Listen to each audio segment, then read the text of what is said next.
Attention gamers.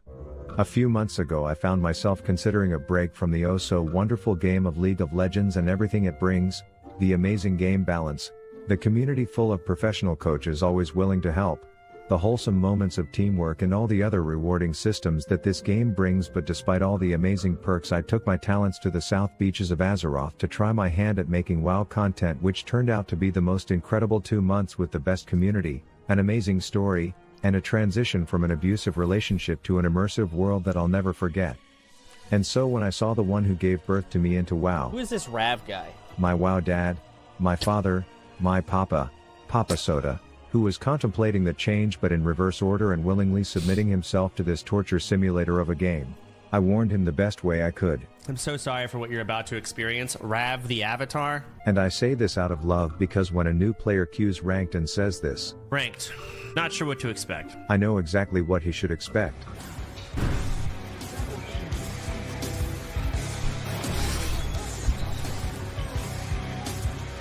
And I'm just gonna be extremely depressed. My mood is on a downward spiral, no matter what. Because League of Legends is about as new player friendly as Shark Trick training when you go from a mobile game quality tutorial straight into an experience where people in chat are sending you affiliate links for nooses off of Amazon. So today I figured we would use Papa Soda's experience as the prime example of what a new player should expect when trying League of Legends. Starting with the fact that it's harder to get into a game than it is to get into a Taylor Swift Eras Tour concert, as every time you are ready for the depression to start, someone dodges. It's like being in line for the shittiest ride in Disney World. Damn, that's crazy. You don't even really want to ride this one, but you are Magic Kingdom's maxing like an Orlando tryhard, but at any time if anyone in line pussies out, the whole line has to reform. Oh, okay, that's cool. So when do you actually play League? So prime game design at work here is to waste so much of your time before you even get in a game that you are already primed to be pissed off before you start playing, but that's where Riot works its magic. I'm just accepting it, I don't care enough. You see, they know in order to give birth to a never-ending cycle of sadness, self-hatred and anger management that brings in more Lux skin sales, they need to spike your dopamine in game 1 by giving you an industry plant on the enemy team who is just barely breathing brain dead utter trash to feed your team the win. Huh? What just happened? By the time you've killed 10 modeled boars, the little shit has already given another 300 gold donation to the Make a Fed Jinx Foundation. And Riot does this knowing that a new jungler may see the enemy mid more out of position than a Kanye album in a synagogue and get baited into a surprise meeting with Riff Skippy, which doesn't go well. Ha! But Riot knows losing your first ranked game isn't good for business, so they give you the crusty cat turds up top that have no clue what a ward is, and thanks to Teemo's generosity, as Jinx is already more fed than a diabetic who controls the contraband market at Fat Camp, and every fight is falling into your favor. What the fuck? When executed correctly, Game 1 builds your confidence to play more aggro than an open world Devilsaur because they've given you the team that rotates to help you. Something that won't happen again for a long time after this game. Alright, that works. Oh. Plus he's learning that there's an ATM bot anytime he needs to take cash out to pay for the coffee he door-dashed 90 minutes ago, and the game is feeling good.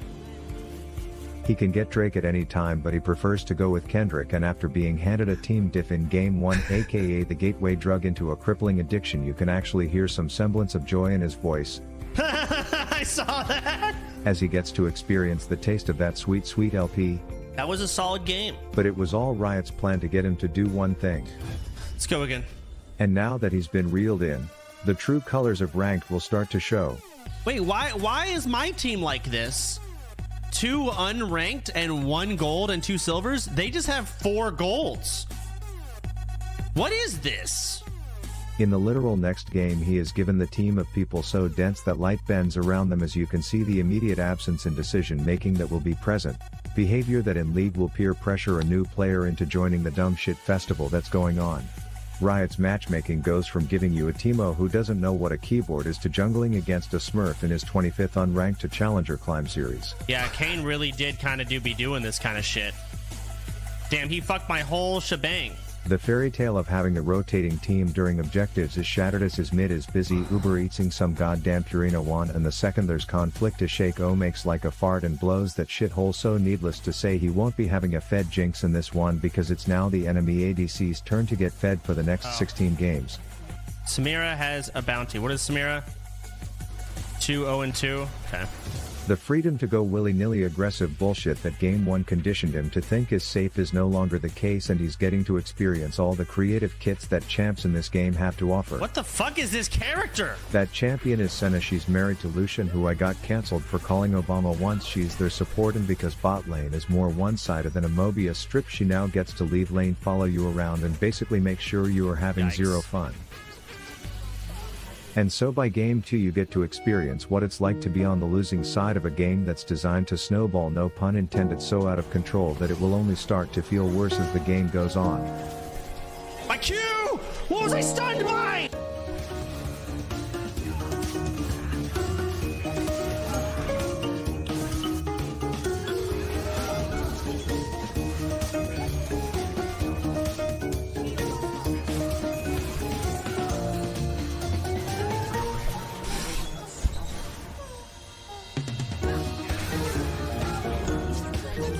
Great, we got a kill. Now we're not going to surrender.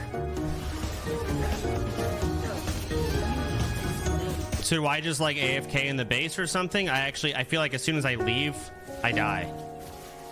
Like Kane just goes through the wall and then one-shots me. Oh. I actually just stay in the base, I guess. I don't know.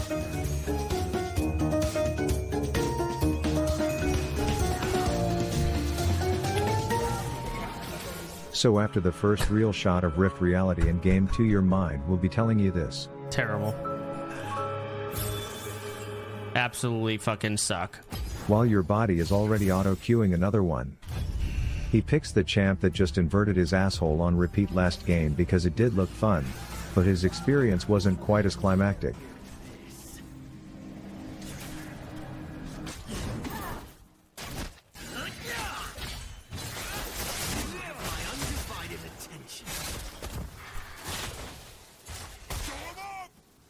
Damn, that sucks. But opting into showing each other their nipples in a warded bush with his support is surely what's needed to get on track, but they failed to account for the fact that Ezreal's Q key apparently ripped off his keyboard before the game and is not usable. Come on, Ezreal, you worthless sack of shit! Holy fuck! This calls for he who led a group of 40 streamer degenerates through Molten Core to salvage the shit fest. Enemy triple kill. But here's the thing, Soda is a gamer and gamers recognize patterns, so he has already learned in just a few games that camping the useless sack of shit ADC before the next patch hits, even if this particular Obama just got fed, is the best way to turn this game around. Fuck you.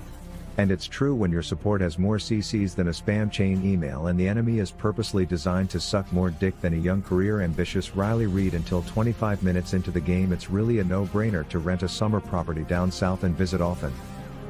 Especially considering his top laner is one of those people who actually read the directions on shampoo bottles.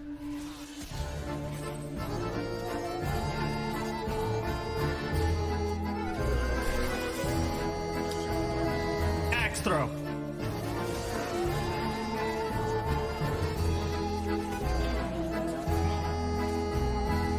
This is followed by a small lapse in judgment that comes from the tilt of watching your top laner choke on his own slobber, so he overextends worse than a dislocated elbow, not once, but twice, looking for kills. And it's worth noting at this point that rumors are circulating that Riot Games has partnered with every desk company in the world to push players into meeting new ones much more often than they would otherwise. But you know what they say, when you want free LP, just camp the enemy ADC. And while this is a stable source of income, it's only a matter of time before he learns about the Yumi effect, where some half AFKE girl can just sit on the most fed person on the team and monitor hop between League and TikTok for the rest of the game while fed Francine hard carries. The plan is to go for objectives, but his team clearly hasn't listened to the diss track, or they would know it's not safe to hang around Drake, and thus they get full wiped. While playing a champ that can literally ignore the concept of walls, it still feels bad to experience the amount of mobility creep that's in the game. Where did he even come from? He clings to his PvE objectives like a true WoW player, but the reality of a late-game Yumi making whoever she sits on into a rank 1 gladiator douche-dashing behemoth of uncounterable bullshit is really setting in Game 3 is looking like a loss. Until his own team's Logan Paul, who he earlier referred to as You worthless sack of shit. but chugs his prime energy drink, remarkets an NFT scam around a zoo built on crypto, uses his frustrations from the world calling his wife a whore, and hard carries a counter race to turn the tides.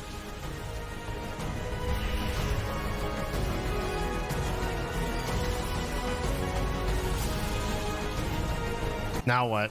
Now you push in and end a highly unsatisfying game to play, and so after his first 3 ranked games of League, I think Soda sums up what it's like to play perfectly. Like, even winning doesn't fucking make me feel good. This game just sucks. I don't have fun. It's Q again.